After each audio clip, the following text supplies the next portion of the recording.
for Conversations of Color with Charles Blow. And on behalf of all the Amistad guests, our Tulane faculty, staff, and students, and our beloved New Orleans community, I would like to say welcome.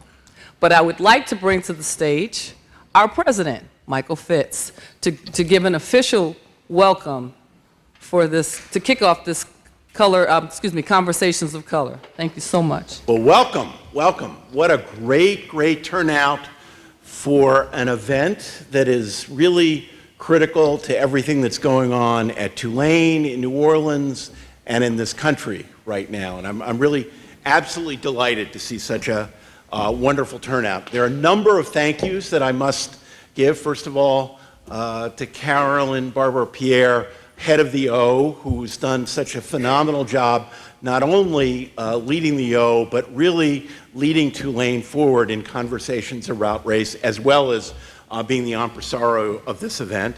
And obviously also I want to thank the Amistad Research Center, which is an incredible institution, not only for this community, but nationally in overseeing the history of civil rights, and is the co-sponsor of this event. And obviously I want to thank all of you, both from the community, from the student body, the faculty, for coming out tonight for really this incredible occasion. There really couldn't be a more fitting speaker for a discussion about race and journalism and social change. The incredible New York Times journalist, Charles Blow. He's here today to celebrate the life and causes that Dr. King held dear, as well as to focus on the intersection between journalism and social justice. The media, as you all know, has always played a pivotal role in social change and focusing on different aspects of society that are critical need of change. During the civil rights movement, journalists brought to the fight for civil rights. They were right up there, and they brought it into the living rooms of Americans. And for many, they made that movement real. Images of Birmingham were broadcast to the country's newspapers wrote of Bloody Sunday in Selma. And Dr. King's dream inspired a nation and sparked a generation of activists, leaders, and agents of social change. And let me say, the impact of journalism has not only been in the area of race, but in so many other areas, as we see most recently in the LGBT community and the entire movement, which has transformed the United States. We also saw it way back in 1910 with women's suffrage and the focus on journalists on issues of poverty, corruption, and suffering. Let me say, at Tulane, our commitment to free press, free speech, and freedom of expression is strong indeed. I'm truly proud of our student newspaper, The Hullabaloo, and what it has meant and what it's focused on, both here at Tulane and elsewhere. And the importance of free press couldn't be more significant. And I say that not only as a president, but as the father of a journalist who reminds me every day about the importance of the field. Needless to say, our speaker tonight exemplifies those values. New York Times columnist Charles Blow. He's an outspoken voice for social justice issues and a perfect speaker for a discussion about the intersection between issues in journalism and social change. He's one of the world's fastest rising journalists, having spent time in newsrooms across the United States. He graduated from Grambling State University here in Louisiana and was the editor-in-chief of the student newspaper, The Grambling, obviously an inspiration for any student journalists who are out there. For even more of an inspiration, he's from Gibbsland, Louisiana, a town of 979 people. His memoir, Fire Shut Up in My Bones, tells the extraordinary story of his childhood and the immense challenges and roadblocks he had to overcome. He rose through the ranks of the Detroit News and National Geographic and is a regular network television commentator. Now he is, of course, an op-ed columnist for the New York Times, really the pinnacle of journalism. If you're still not convinced of his prominence, let me note he's a regular member of the group's Root's top 100 most influential people list. He truly is a testament to the ideal that every person has a voice and every voice can be heard. It truly is an honor to have him here today. So please join me in welcoming today's signature speaker, Mr. Charles Blow. Wow, what a crowd tonight. I want to thank everybody here tonight. I was just talking backstage with Charles, and as executive director of the Amistad Research Center, you're always thinking, you know, what or how do we position our collections and how do we center them in public discourse? And we were thinking about our 2017 program year, and we were thinking about what would be a really wonderful event to have before our president-elect would be sworn in to office. Let us think. And then it dawned on me, Charles Blow. We can invite Charles Blow down. And he said yes, and we're just ecstatic because I think, as President Fitz said, the time to have this conversation could not be more timely, more important. Charles has been a voice, one that I've come to know through the Black Lives Matters movement. He is fierce in everything and unapologetic, and we so appreciate his thoughts. And so what we're going to do tonight is really talk about not only the intersection of social justice and journalism, but I also wanted to talk about the memoir, Fire Shut Up in My Bones, which is fantastic, and want to really kind of talk to Charles about growing up in Gibbsland and finding this voice and what's really compelled you to be the journalist and the op-ed columnist that you are, right? Is he ready? I'm as ready as I'm going to be. He's always ready. He's always ready. Okay. So, when we're thinking about your work and what you're doing now, take us back to your childhood and talk a lot about your family because, you know, navigating through all of the events, very colorful events, right, that are going on with your family. Just talk about your life a little bit in Gibbsland and what that was like. That's such a broad question. And I did not know the new number. So 979, that's, I always say 1,000. So it's a tiny town. It used to be a plantation. It was owned by a man named Gibbs. So it is quite literally Gibbs land. And it was a segregated town. When I was growing up, almost all of the black people, black people and white people were separated by this kind of ravine, little ditch thing. It wasn't really a ravine because not enough water flowed. And all of the white people lived on one side of it, and all of the black people lived on the western side of it. And we eventually moved to my great-grandfather's house after he died, which was on the last street on the west side of town, because I always used to call it the blackest street on the black side of town. And everybody I knew, retrospectively thinking about it, everyone was poor. Like an incredible kind of grinding poverty. But as my mom likes to joke about now, it wasn't until I was in high school that I said to her, "We're poor?" Because I didn't know that. Because, you know, it is country living, it is agrarian, at least for us it was, meaning my grandfather's place had enough acreage that we could farm. So I ate like a king, but I didn't realize that, you know, when I think about it, the acquisition, processing, cooking of food was literally all we did all day. So when you were watching television, there's a pile of peas on the floor. Everybody, my little 5-year-old hands, shelling peas and like laughing at good times, you know. But that's how you had to work because we had to eat. And when my friends would whiz by on their bicycles, I'm out like getting the weeds out of the corn. Like that was, and I didn't think anything strange of it. Or, you know, anyone who's ever raised hogs, there's a reason that those hog pens look like a hodgepodge of tin, and because they root out pretty much every day. Like, so my mom would come, wake us up. I didn't think she ever slept, by the way. My mom, I never saw her in her bed. I just assumed that she didn't sleep. Like, it was an actual thought. And because when I went to sleep, she was awake. And when I woke up, she was making breakfast. And she'd wake us up maybe sometimes 5 in the morning, 6 in the morning. The hogs are out. Oh, Lord. Now, here we go. There's no GPS on the hog.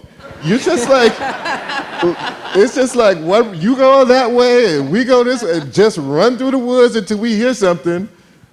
And then yeah, he's over here. And I don't know where you're yelling from. And so we track that hog down and, you know, mud up to your thighs. And you've been working, running through these woods for an hour and a half, and you still have to get ready to go to school now. Like, it was, but I just thought that was natural and normal. And my mother would always say, and this is a proud woman, who never took a dime of anybody's money and never would, and, you know, and I, you know, me now, I think a social safety net is really important. My mother is a different character. She's conservative in that way to the core. And she said, you're running after that hog because all those people who ride by in that bus and laughing at you, they're going to be hungry in January. And you can have a pork chop, and you have some peas, corn on the cob, cobbler, because we've been staying up in the middle of the night. You was chucking that corn while you was watching Good Times. So that brings me to your mother. I mean, one of the things that reading the book, well, first I want to talk about, you know, your mother was a central force for you. You talk about that. You talk about the relationship of your mother and your father, the type of relationship that they had, and how you really kind of gravitated or really understood your mother's position. And also your development of love for reading and the newspaper came from your mother. And so, you know, when you think about that work, I mean, how do you look at that now, I think, in terms of where you are and how that motivates you for you know, in the work that you do? Well, I mean, there are a couple of things here. Number one, my mother and father should never have been together.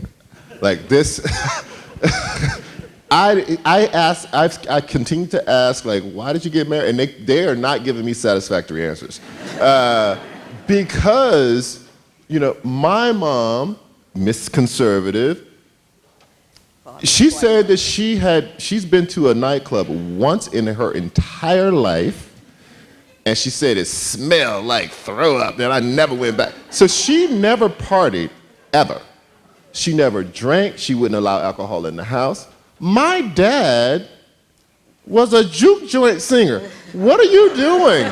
Why are you married to this man? Like, it doesn't make any sense. And you know, every time I ask the question, it's always like, well, people said we should get, what do you mean people said? Like, what made you marry a man who's always, I mean, in that environment? So they get married. It's a disaster from the very beginning because, you know, my dad, I mean, I describe him in the book, he had the smile of a scoundrel, the kind that disarmed men and undressed women. And he's an incredibly handsome man and, you know, big, you know, head full of these big wet-looking curls. You know, the ones, it looks like you just got out of a shower, but you didn't. It's just like, I don't know what's going on with this hair. And he's always surrounded by women. And he likes that. In fact, I was in college, I have to tell you this. I was in college, and I was freshman class president, and one of the girls was the secretary of the freshman class at Grambling. Her mom came to our meeting. I don't know why she was there. And she waited to the door. She says, you know, I knew your dad. we used to date. He was so handsome. I was like, I don't want to hear this. Like, what are you? You could have been doing that while they were married. He was married to my mom. So they shouldn't have been together. So, but I thought my mom modeled what transformation was, right? So she had dropped out of college to help around with my great-grandparents, her grandparents. And she was already having kids, and she had 5 boys over 8 years. You didn't have health, well, we didn't have health care back then. She would get dreadfully ill every time that she got pregnant. She had no idea what it was. And so she's basically bedridden most of the time. And after she gets over the illness of having me, she decides this is untenable. I have a husband who is cavorting with every woman that he can find and who never comes home. And I have to do something. And so she would work all day and she would go to school at night. And she went back and she finished that degree. It was in education. She got a job at a school, at the high school, and that was when she just decided she'd had enough. My dad came home one night drunk. She was sitting up in the dark like a ninja. And it was on. Like, she was not having it. And I remember but remember this, know this about my dad. My dad is not a violent person. I've never seen my dad angry in my entire life. Also, I've never seen him care about anything in my entire life, which means he still has a head full of that dark hair because he doesn't care about anything. So he came in reeking of alcohol, and we heard the commotion, and they were fighting, and it wasn't that they were fighting. My mom was fighting, and he was trying to not get hurt. And I remember him grabbing her hands to keep from getting hit, and he pushed her back on the sofa, and it was like this big picture window in the front. And my mom that's an athlete. And so she cocked those knees under that man, and halfway out of that picture window he went. And that was my last memory of my mom and dad being together.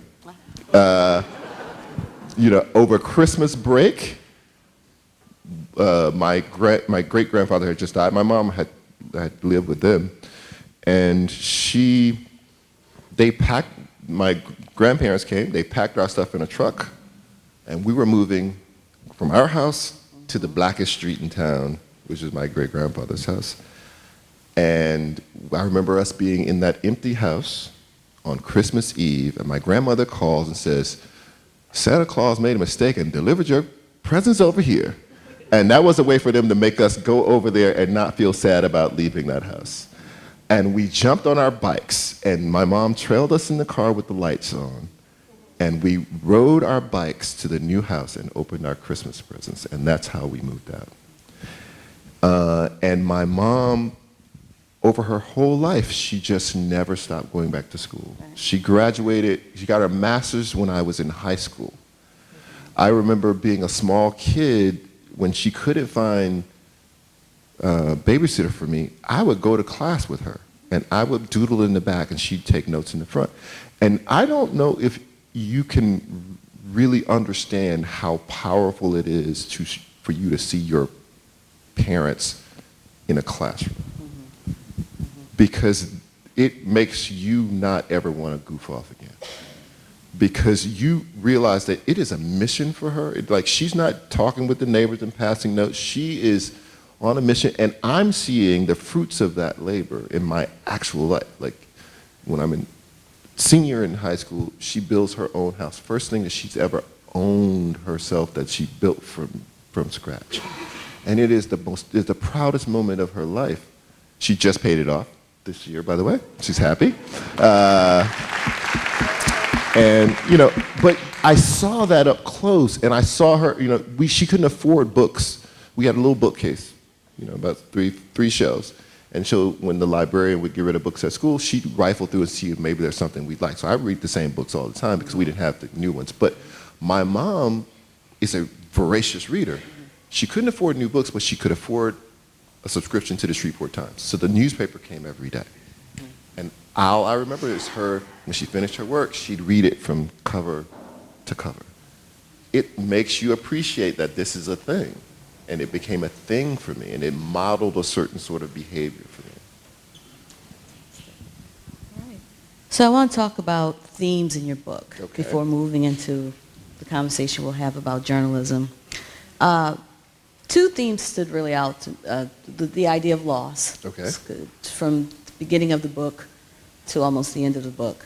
There's loss of life and loss of community with the move, right? You have the loss of innocence, which is, I think, one of those pivotal moments in the book for you. Also, one that I found interesting was this idea of, because I do want to touch on the loss of innocence part, because that is a big part of the book. Sure. But one of the things I found really interesting in the book was this loss of blackness that you talked about in the book. And so Charles and I are in the same, we won't tell our ages, but we are in the same age range. And one of the things is we're just 28. That's true. It's not that bad. That's true. I guess that's not too bad. But both having the same experience of growing up in the 70s and having that idea, black is beautiful.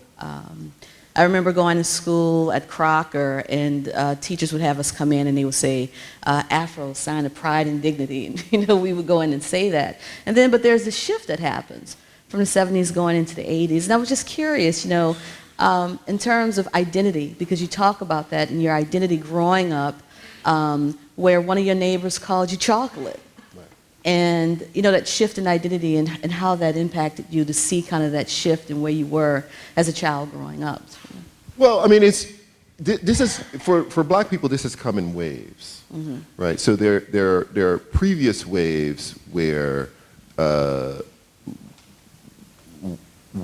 dark skin was a negative, right? And you had this moment in the 60s into the mid-70s, maybe even late 70s, where people appreciated all of the variations of what blackness was. And in fact, you talk about afros. The idea of wearing your hair the way it actually grows out of your head was not a radical concept. It was just like, this is actually the way it grows out of my head, and that's okay.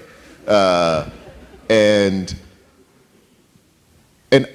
so I'm growing up, and that's all I know, right? And so I never think twice about that this kind of colorism is a value judgment. And in the early 80s, that completely shifts. So if you're in the 70s, you're seeing good times, just average, everyday looking Black people, all different shades. There's no value judgment on any of them, and you're seeing Sanford and Son. It's everybody's kind of connecting to a kind of Pan-African aesthetic. And the 80s, that completely shifts.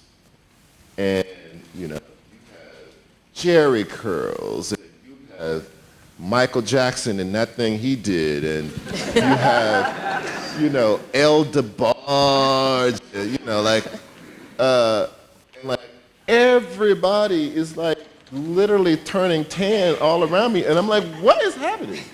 And all of a sudden, it was not so cool. The Pan-African aesthetic of all shades being equal and all of that blackness being equivalent was not the way Black culture was reading. And the Cosby Show, and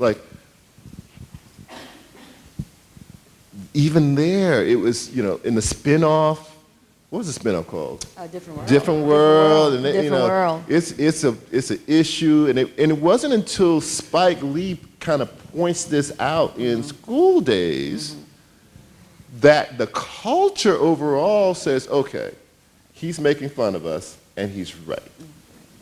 And then you get back to Michael Jordan and a Denzel and a Wesley Snipes, but only then it's still only the men, right? Right. The women are still, and men are propping up this concept that there is a value placement in colorism.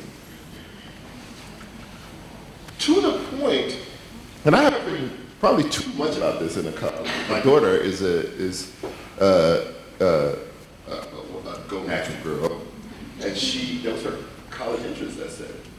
Was about, like, I refuse to allow you to make me feel like the way that God made me is not sufficient. But I often think, like, we had almost got to a point, and I'm thinking I'm raising these boys, they don't even know what black women's can look like. Because they've never seen it.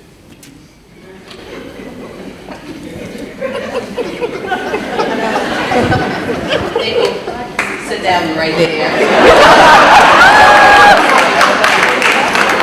But I want to get back to a point though, because when you think about children and how complicated the lives of children can be, as adults we think, kids' lives are just, we always say, oh, wait, you wait till you get older, you got it easy. But navigating, things of being popular, or things about trust, the fragility of relationships based on who has what clothes and, this and that. And one of the things one theme that stood out in your book that I thought was really fascinating was this desire to be chosen. Yes. Talk about that.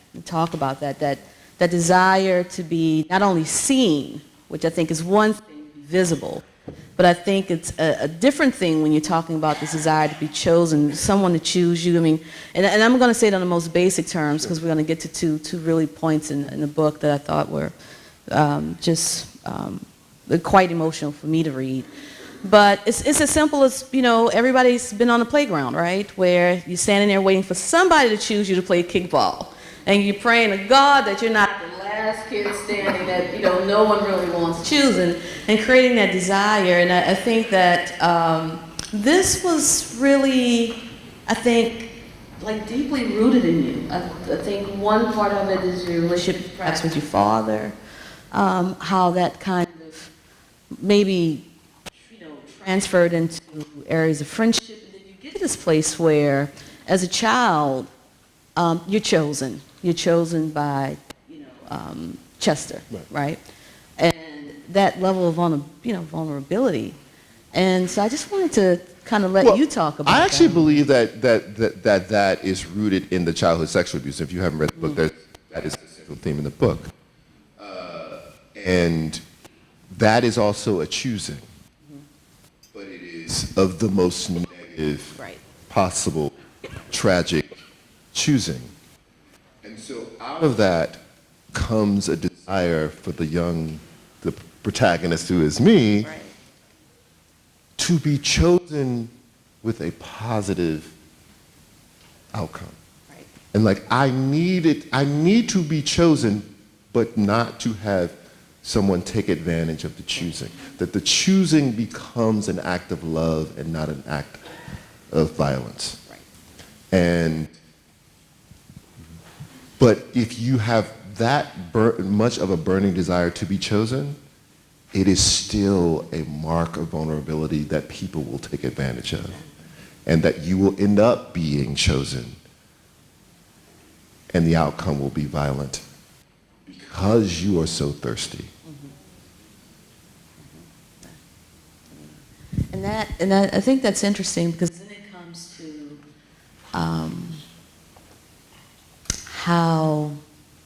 how people read you, right? How people see you and understand. And I think in the book, you know, these, and how you're seeing yourself, right? Seeing yourself through other people, through your cousin, who are, you know, your friend, who you say that maybe not the, in terms of performing masculine identities, right?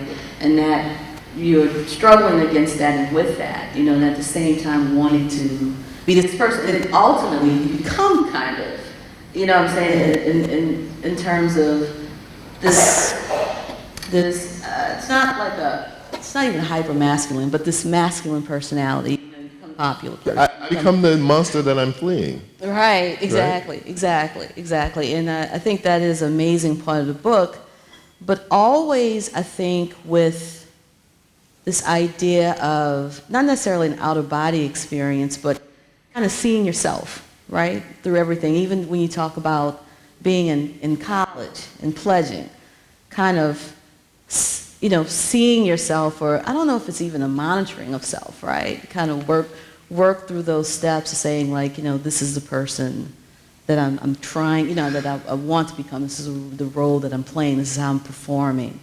And, you know, it's just, I mean, it's fascinating. I don't know if you have any Although it comments didn't about feel that. like performance, actually, in the moment.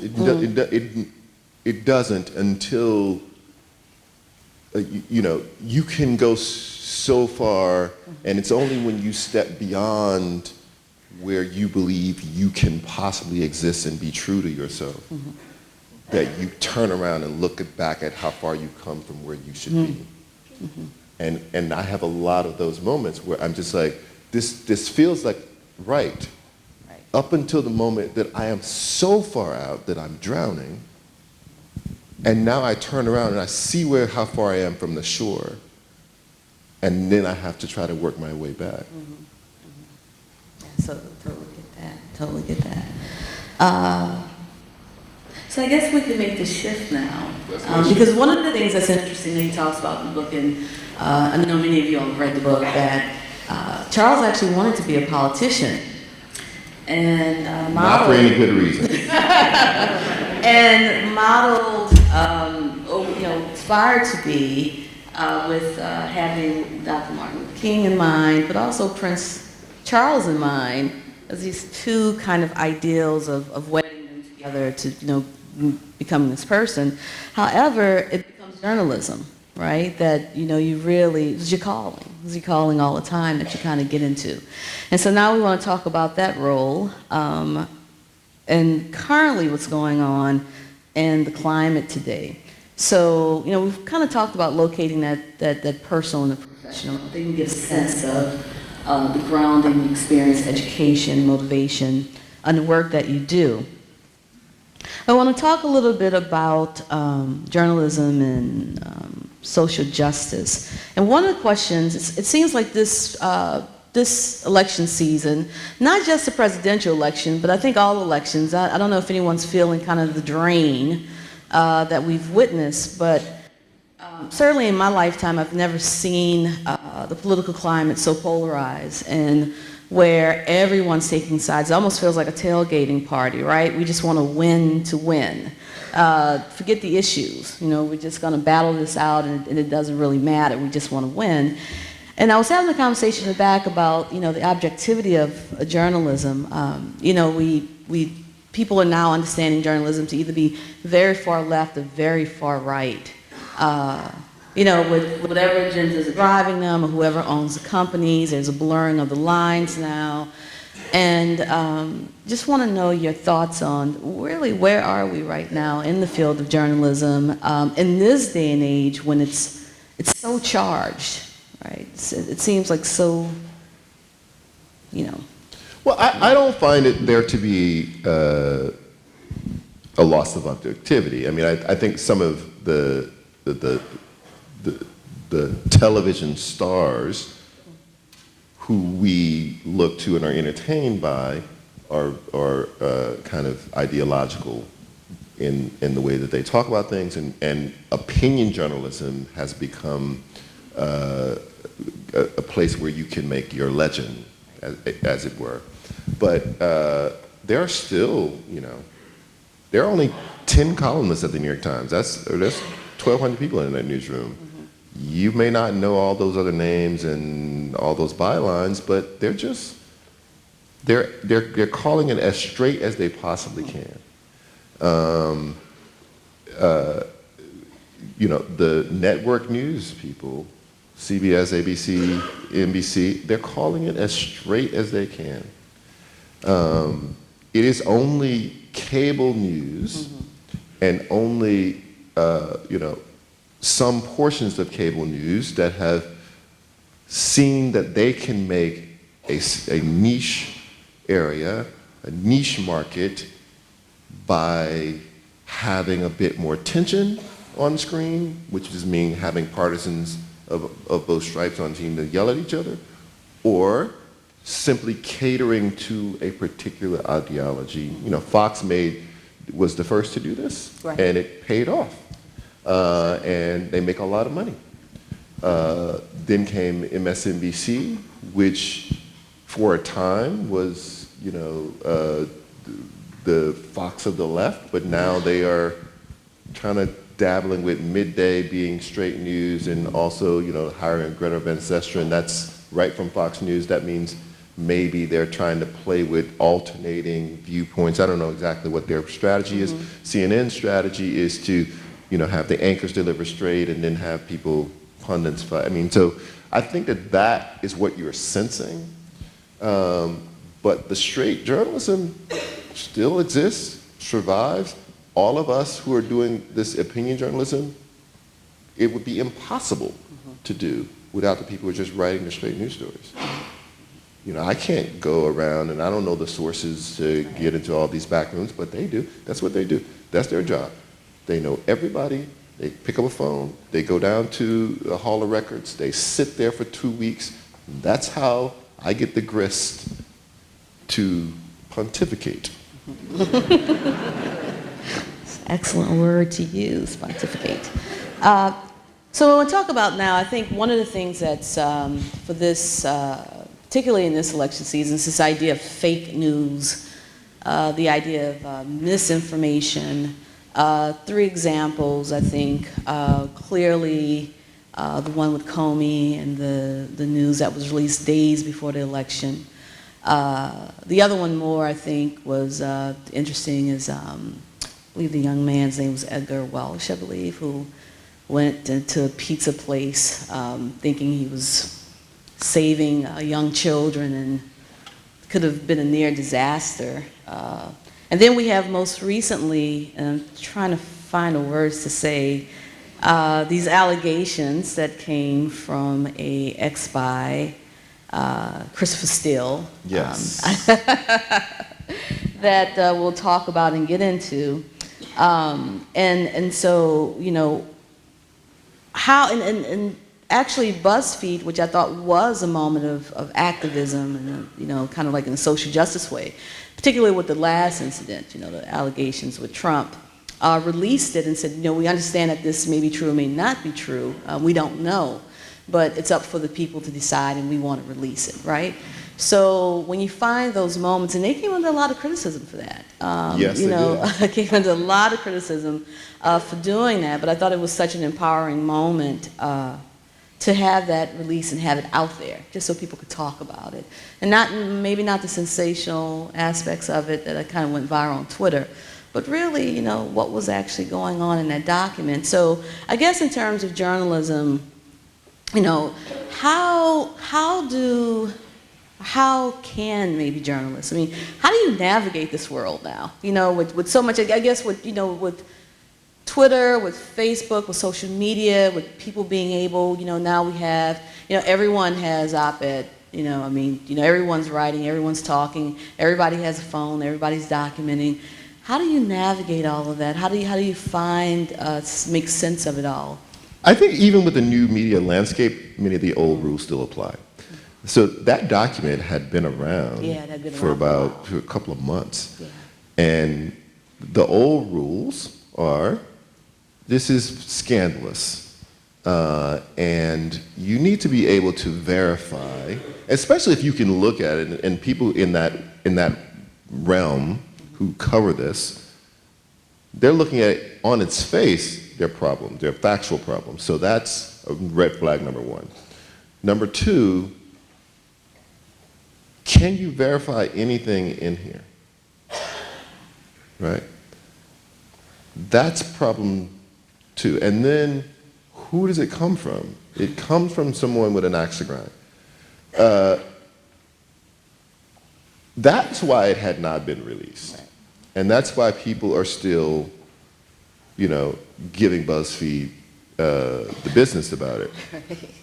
But those very same people knew full well that Hillary Clinton's emails, John Podesta's emails, could not be verified. Exactly. They knew they would come from, basically from a crime, an international crime.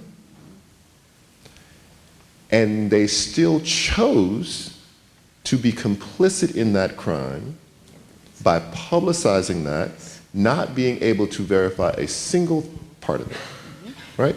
So you can't have it both ways here. Right. So the same people who are criticizing BuzzFeed for releasing something that they could not verify also released information that was illegally obtained that they could not verify.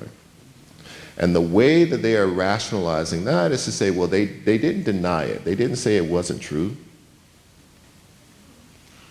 That's not the rule. It's not the rule. It's not the rule. It's not the rule.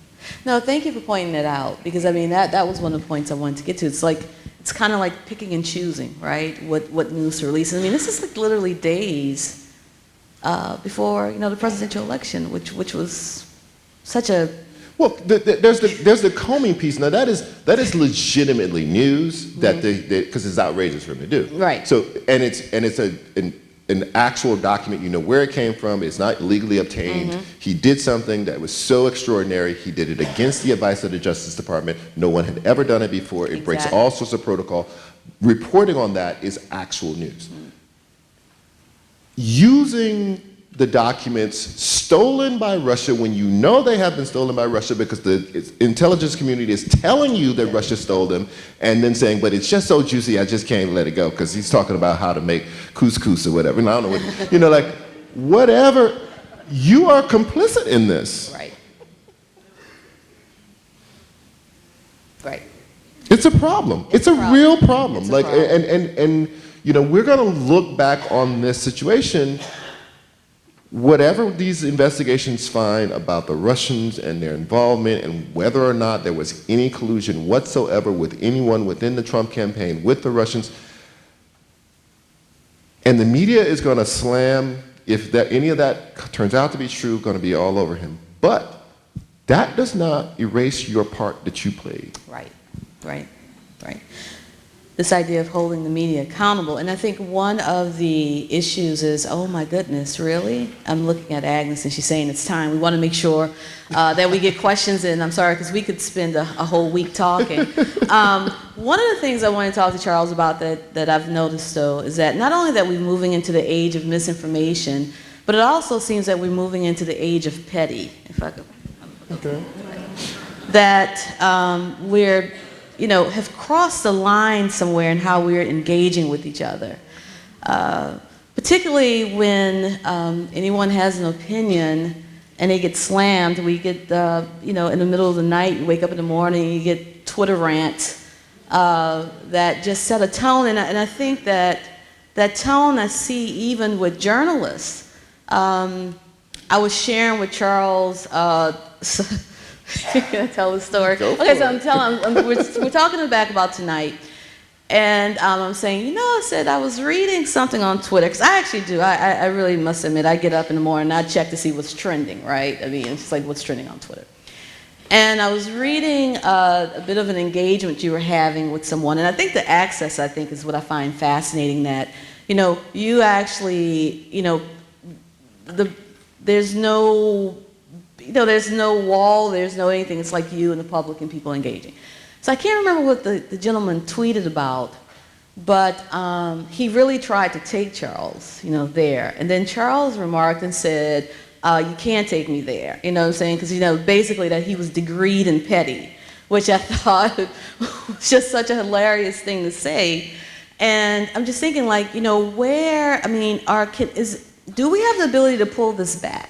Now, have we gone too far? Like, are we morphing into a different level of conversation, a different level of engagement, especially when it's a level of engagement that's being modeled by a president-elect, right? I mean, this is really setting the tone for the kinds of ways that we communicate with each other. So No, but that's almost like compulsive insanity, what he's doing. I mean, that's not even what I mean, my petty is like, you know, I'm gonna block 1,000 people today, I already know it. So I'm just gonna go block and just whatever they say, I'm just gonna block, and then I just get tired and I hit something, you know, it just doesn't hit my eye right, and I'm like, you know what, you about to catch it. And and I don't even know who you are, but you just happen to hit the lottery. And so,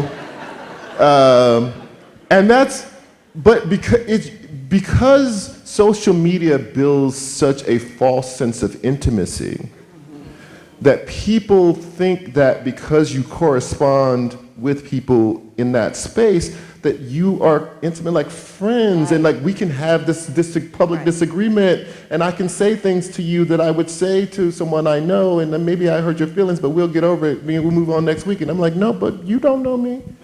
You know, like, and the problem is like, you know, I just try not to engage that sort of thing, but occasionally, you just caught me on the wrong time. Right. I haven't had my coffee yet, and that's the way. But I do believe that, you know, this idea of coarsening of culture writ large is a thing. That, and you are right, you know, if the president-elect of the United States can demean as many people as he has demeaned using social media to do it, but not only that, doing it at rallies in front of people, and not only that, being caught on tape talking in the most profane ways about his actions towards women, and that is not disqualifying, that is a coarsener. I have 3 kids. They came of age, and the only president they know is Barack Obama. There will be kids who are my kids' age in 2008, and the only president they will know for the next 4 years during their formative years about what politics means, about what polite culture means, about how you interact with someone, will be this president. And you think about what they are witnessing. You think about the number of people who said, I have to sometimes turn the television off because I have a child and the president's on. What?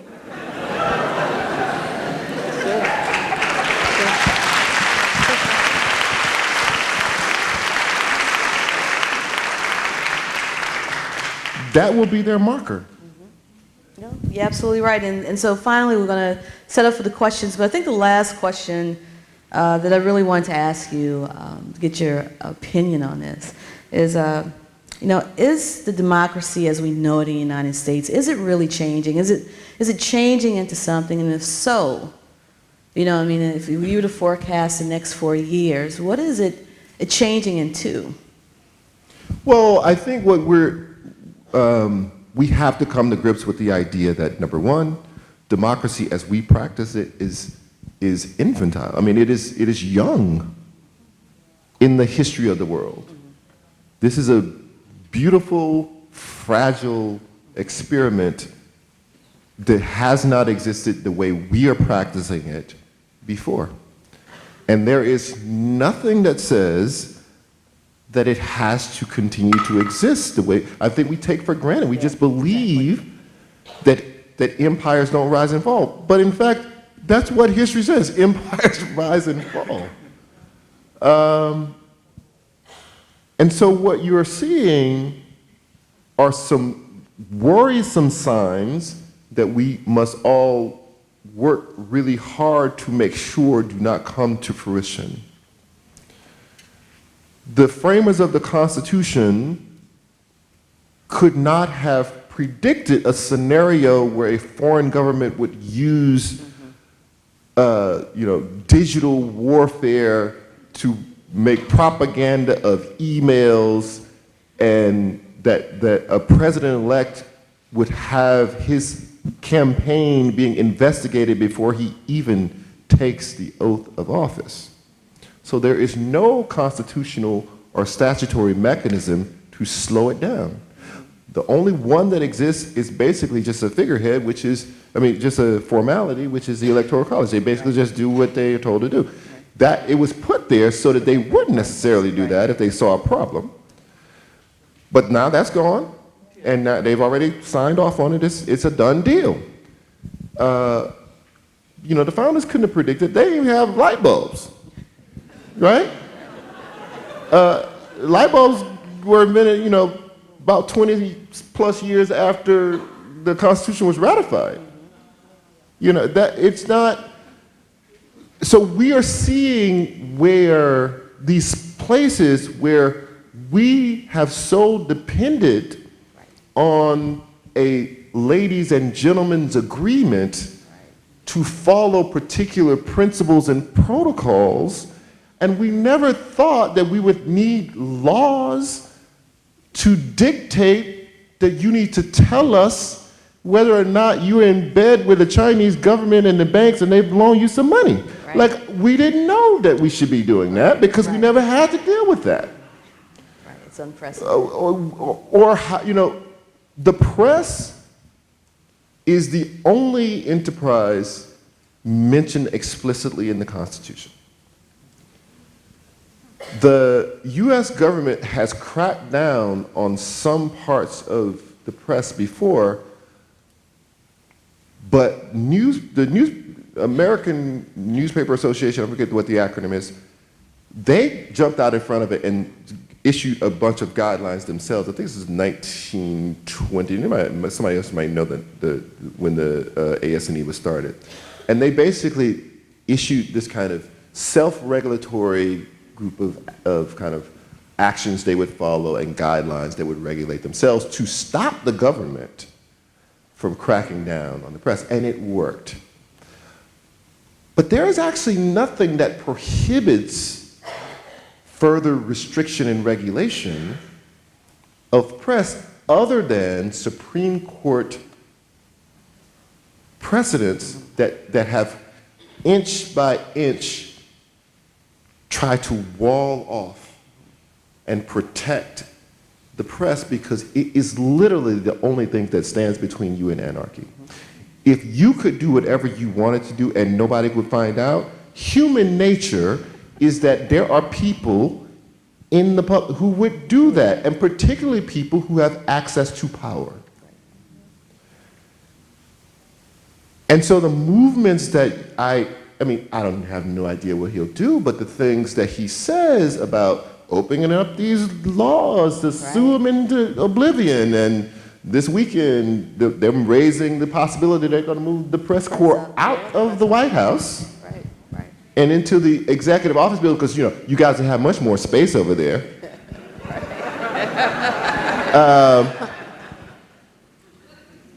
It's very concerning. All right, so with that, I think we can first thank Charles Blow tonight for being here.